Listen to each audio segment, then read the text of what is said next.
Bien, pues vamos con el primero de los pensadores modernos de la serie que nos va a llevar hasta Kant y comenzamos entonces como siempre viendo un poco ideas sobre su vida, sobre su biografía y sobre sus obras. Porque Descartes nació el 31 de marzo de 1596 en La Haya, Turín, en Francia. Actualmente se llama La Haye-Descartes esta población, y murió en Suecia en el 1650. La época que vivió Descartes es la época de la Reforma protestante de Lutero y la época también de la Guerra de los 30 años. Llegó a vivir incluso la publicación de Galileo de su obra Diálogos sobre los dos máximos sistemas del mundo, tolemaico y copernicano, de 1632, y por lo tanto su posterior condena, la condena en 1633. Descartes se había criado en el seno de una familia de funcionarios. Su progenitor fue consejero de Bretaña. Su madre murió un mes después del nacimiento de Descartes y de ella, curiosamente, heredó una inmensa fortuna que al menos le permitió vivir con independencia económica el resto de su vida. Con 8 años entró a la famosa escuela jesuita de La Fleche en Anjou, donde permanecería hasta los 16 años. Y al finalizar sus estudios en la escuela, él se matricula en Derecho en la Universidad de Poitiers, obteniendo la licenciatura en el año 1616. Sin embargo, no llegó a ejercer nunca la profesión jurídica y en 1618 entró al servicio del príncipe Mauricio I de Nassau-Orange con la intención de seguir la carrera militar. Descartes sirvió en ejércitos de ambos lados. Lo único que le importaba en realidad era viajar y conocer el mundo, aunque su interés se centró siempre en los problemas de la matemática y la filosofía, a los que dedicó el resto de su vida. Después se traslada a Italia, donde permanece desde 1623 a 1624, y después a Francia, donde residiría entre 1624 y 1628. Es en este periodo donde se dedica plenamente a la filosofía y a realizar experimentos de óptica, hasta que se traslada a Holanda. En el 1649 se instala en la corte de Isabel de Bohemia, en Suecia, y allí muere de una pulmonía un año más tarde. En 1628 vende sus propiedades a Francia, como hemos dicho, parte hacia Holanda y allí vive en diferentes ciudades. Fue por entonces cuando escribió sus principales ensayos filosóficos. 3 de ellos son los que publica en el año 1637. Esta obra está compuesta de 4 partes: un ensayo sobre geometría, un ensayo sobre óptica y un tercero sobre meteoros. Y el último, que es el prólogo a esos 3 tratados, que es el famoso discurso del método, en el que él describía sus especulaciones filosóficas.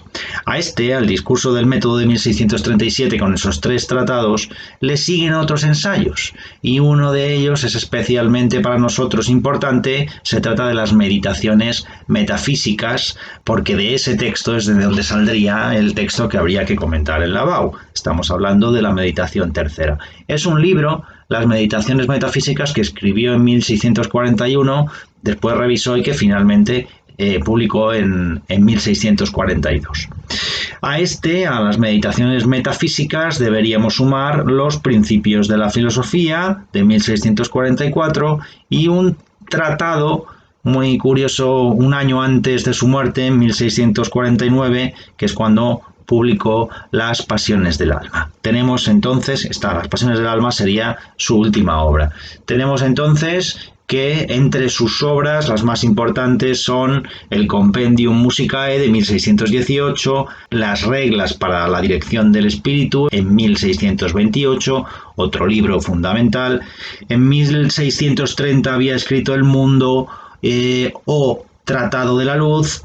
En 1637 entonces el discurso del método, en 1641 las meditaciones metafísicas, en el 42 escribe también otra obra denominada La búsqueda de la verdad mediante la razón natural, los principios de la filosofía de 1644 y finalmente el Tratado de las Pasiones del Alma en 1649.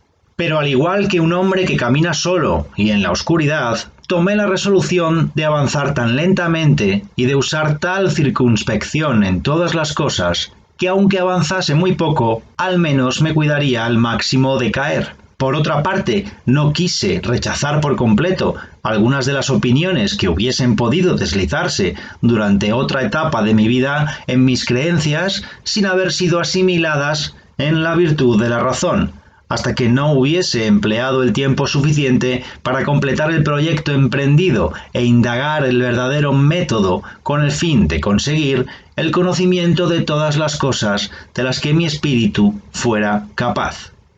Pues es muy ilustrativo este texto con el que arrancamos entonces las influencias de Descartes, porque a primera vista Descartes parece ser un pensador genuino, parece ser que por lo menos con él hay como una especie de punto y aparte en la historia de la filosofía.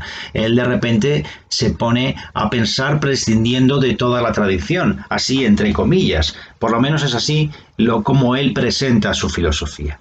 Pero también hay que saber que está claro que, como todo pensador, pues las influencias, las ideas previas a su pensamiento son importantes para poder explicar el pensamiento de Descartes en este caso. Entonces hay que tener muy en cuenta que lo que Descartes había hecho era estudiar los estudios clásicos, los de la lógica y la filosofía. Descartes estudió matemáticas también y mucho escolasticismo. Todo esto lo interpreta él de una manera, él justifica siempre su avidez de conocimiento porque su propósito era poder orientar a la razón humana para poder comprender aquella doctrina en la que se había criado, en la que un europeo de la época probablemente se hubiera formado, que es la doctrina cristiana. Él lo que quería era comprender el cristianismo.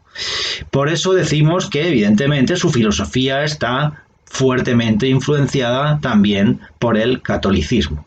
Por eso, nuevamente, las Sagradas Escrituras, incluso la filosofía de Agustín de Hipona y la de Tomás de Aquino, pues son grandes referentes también a tener muy en cuenta para entender su pensamiento. Pero Descartes también, de alguna manera, también está influido por la filosofía clásica, sobre todo la influencia del gran maestro de Aristóteles es evidente. Pero si hay algo que desde luego marcó su pensamiento, eso fue el desarrollo de la ciencia, en los logros científicos de la denominada revolución científica, la que se inicia en el siglo XVI. Lo cierto es que Descartes mostraba una inclinación muy clara, muy notable hacia la metafísica, pero también hacia aquellas nuevas ciencias que estaban surgiendo en ese momento. Estamos hablando de la física, por ejemplo, de la medicina, de la mecánica, incluso la moral empezaba también a perfilarse como una posible ciencia. Esto lo describe él muy bien cuando hace la metáfora del árbol, en la que, bueno, pues podemos pensar en la metafísica como las raíces de ese árbol. Como veis, hay metafísica o filosofía primera.